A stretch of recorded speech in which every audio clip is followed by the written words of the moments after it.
आणि मग माडीवरून जेव्हा हसते तर त्यावेळेस त्या दुर्योधनाला राग येते आणि म्हणते "ए, द्रौपदी म्हणते तुला भरल्या सभेमध्ये त्या नवऱ्याच्या समोर जर मी नंगी जर नाही केली म्हणते, तुझं वस्त्रहरण जर नाही केलं म्हणते तर मी धृतराष्ट्राची औलाद नाही म्हणते."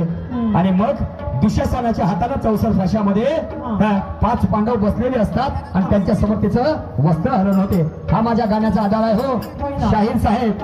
नाही तर मग कसं झालं म्हणाल. ऐका पुढे काय म्हणतो तो.